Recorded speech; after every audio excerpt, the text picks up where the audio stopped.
Bienvenidos de regreso. Seguimos con el doctor Samuel Romano. Estábamos hablando de ciática, nos estaba explicando un poquito de problemas problemas relacionados a la médula espinal, a los nervios periféricos que salen de la columna. Y bueno, nada más te quedaste en la explicación final de cómo detectan ustedes dónde está el problema por medio de la resonancia magnética. A lo mejor le puedes explicar un poquito a la gente qué es una resonancia magnética. Sí, claro. Como decíamos, lo primero que nosotros utilizamos como médicos y como neurocirujanos es la clínica, ¿no? Eso es lo que a nosotros nos va a dictar la pauta. Claro. Nosotros siempre decimos, nosotros lo que operamos son pacientes y no imágenes, ¿no? Porque muchas veces vemos imágenes, pero la clínica no coincide, entonces siempre el que va a marcar la pauta es el paciente, y es la clínica del paciente, ¿no?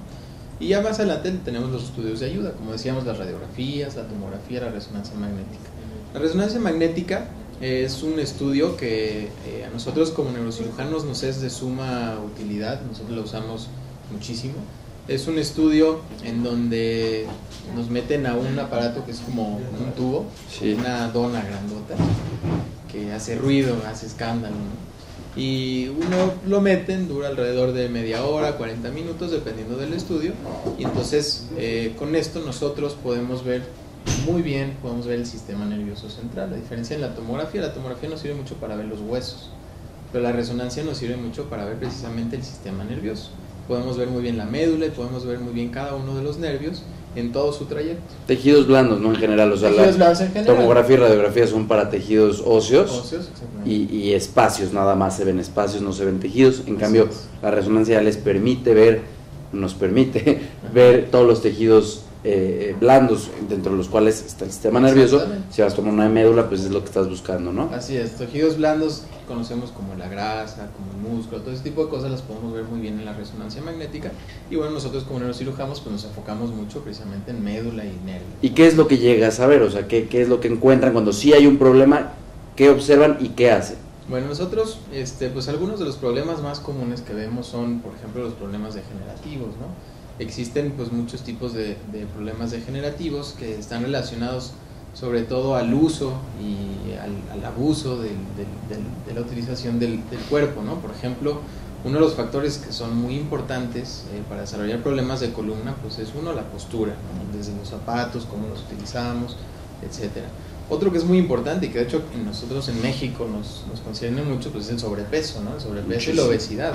El tener kilos de más, cada kilo se convierte en un kilo más que tiene que cargar la columna y que tiene que tener más estos discos intervertebrales de los que hablábamos hace un momento, y que pues si lo estamos forzando evidentemente lo vamos a lastimar. Claro. Entonces, algunas de las patologías que nosotros podemos ver, por ejemplo, son las hernias de disco. Las hernias de disco, utilizando aquí el modelito que tenemos, es, como decíamos, tenemos una vértebra, tenemos otra vértebra, y entre esas vértebras tenemos el que se llama el disco intervertebral, que es este de acá.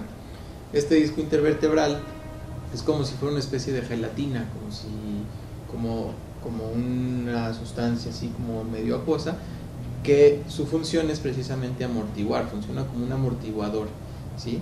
En donde el peso que está cargando la columna, pues evidentemente se va a ver disminuido o aminorado la lesión que existe entre una y otra cuando está este disco. Pero ¿cuál es el problema? Estos discos a veces se pueden calcificar, entonces pierden su capacidad para amortiguar, o pueden, por ejemplo, protruirse, ¿no? Que es lo que conocemos como una hernia de disco. Una hernia es cuando algo se sale de su... Sí, digo, para que lo vean, las paredes del disco son duras, ¿no?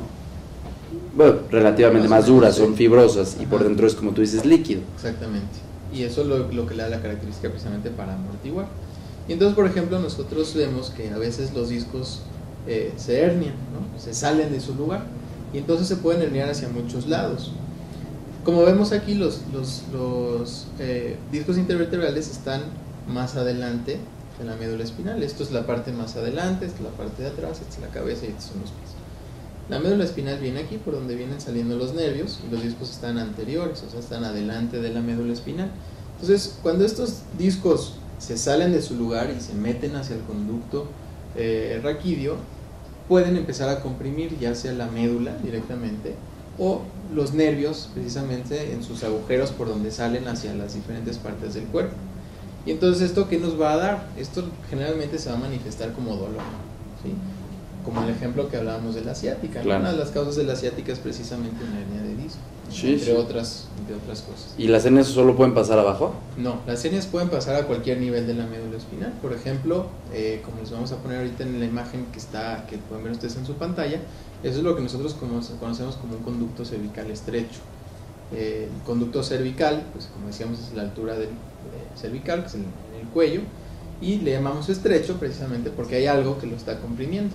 En este caso la imagen, por ejemplo, no es una hernia de disco, sino es otra de las patologías que es degenerativa, que es cuando se empiezan a crear tejidos inflamatorios, por ejemplo, ¿no? O por ejemplo en artritis reumatoide. La artritis reumatoide es una enfermedad que es autoinmune, en donde el cuerpo se empieza a atacar a sí mismo, y entonces se crea en los segmentos cervicales una cosa que se llama panus. El panus es una sustancia que es dura y que precisamente empieza a protruir hacia el canal cervical o hacia el canal raquídeo en cualquier nivel, sí, en este caso el canal cervical. Ahí en la imagen lo podemos ver muy bien. En medio vemos la médula espinal, que es lo más clarito, ve, ¿no? No, lo más oscurito. Lo más oscurito. En ese de ahí es lo más oscurito. Okay. Y alrededor vemos como unas franjas blancas. Esas franjas blancas son líquido. El líquido cefalorraquídeo que cubre la médula. Y si vemos ahí en los segmentos que están como a la mitad, hay una parte que se ve como un triangulito, como que sale y que se ve como que empuja la médula, ¿sí? Se ve como viene el líquido arriba, que es la parte blanca, el líquido abajo, que es la parte blanca, y en medio hay una cosa como negra que está empujando a la médula espinal. Eso es precisamente lo que va a dar la sintomatología en este caso. ¿Qué tipo de sintomatología? ¿Qué tipo de sintomatología tienen estos pacientes? Como habíamos dicho, los nervios cervicales van sobre todo a los brazos.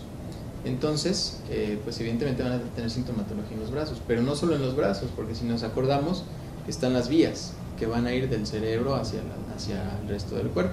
Entonces, también por la médula espinal, pues pasan las vías que van a ir hacia abajo, hacia las piernas. Entonces, muchas veces incluso, exactamente, los pacientes con problemas cervicales, lo primero que dicen es, ay, es que me duele la pierna al caminar. Y luego te empiezan a decir, híjole, es que ahora ya no tengo fuerza en las piernas y ya me cuesta trabajo caminar. Y si esto continúa y no hacemos nada, poco a poco se va perdiendo la fuerza de las piernas, entonces dejan de caminar los pacientes. Se va poniendo peor. Y posteriormente de los brazos, y entonces ya no pueden mover nada.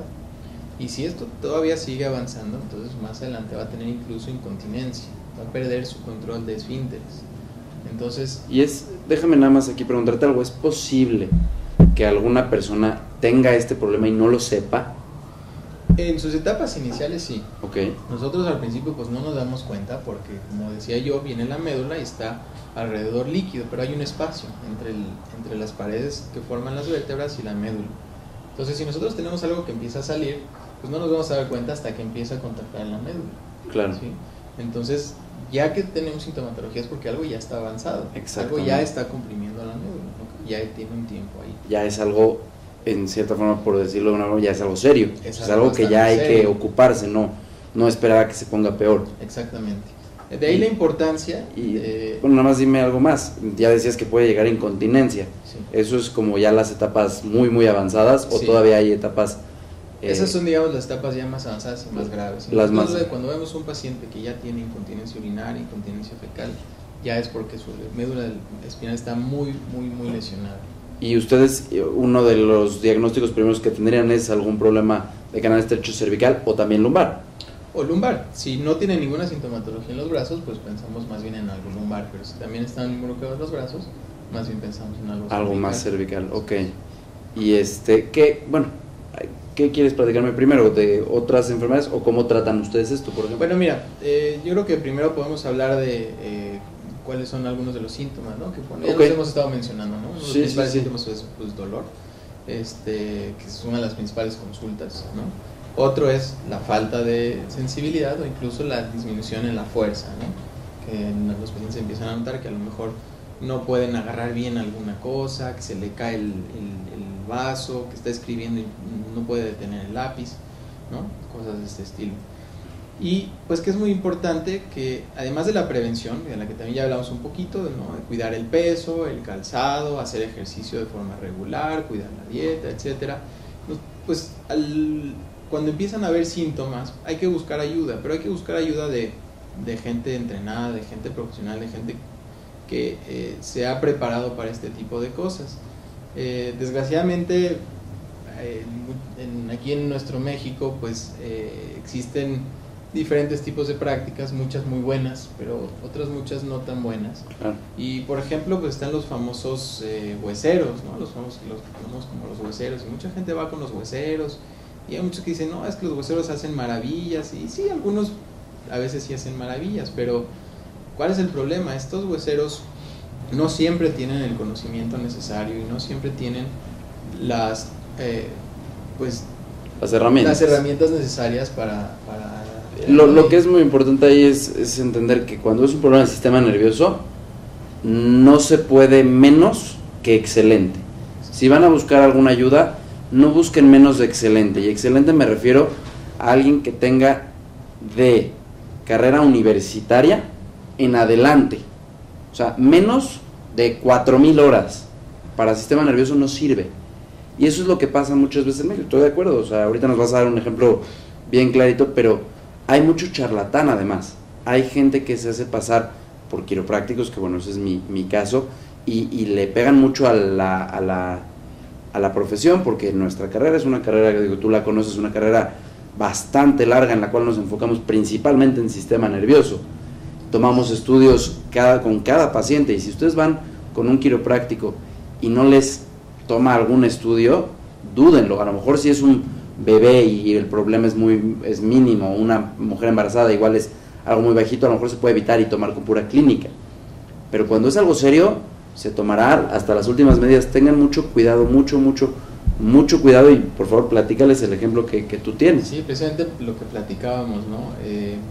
A mí me llegó hace no mucho tiempo aquí al instituto un paciente que tenía un dolorcito, ¿no? Un dolorcito aquí como en la espalda, y decidió ir a uno de estos hueseros. No sé yo si era entrenado o no entrenado, no lo sé. El chiste es que fue con uno de estos hueseros, y pues el huesero, a la hora de hacer alguna de las maniobras, lo que ocasionó fue una sección medular. Una sección medular es cuando prácticamente la médula se corta, ¿no? Sí, sí. Entonces esta paciente quedó ya sin mover los brazos, sin mover las piernas, sin poder controlar sus esfínteres, y estaba postrada en cama. Estuvo a punto de morir, porque incluso los nervios que controlan los pulmones, la respiración, estuvieron cerca de ser comprometidos. Entonces esa paciente se pudo haber muerto ahí en el momento por ir con una persona que no estaba capacitada para hacer ese tipo de cosas. Sí, en la salud es una de estas áreas en las que a veces cuesta un poquito más ir a un lugar bueno, pero vale la pena, créanme que vale la pena. Y bueno, nada mejor que un neurocirujano cuando tengan un problema de estos, ¿eh? Bueno, vamos a un corte y regresamos para cerrar con nuestro programa del día de hoy.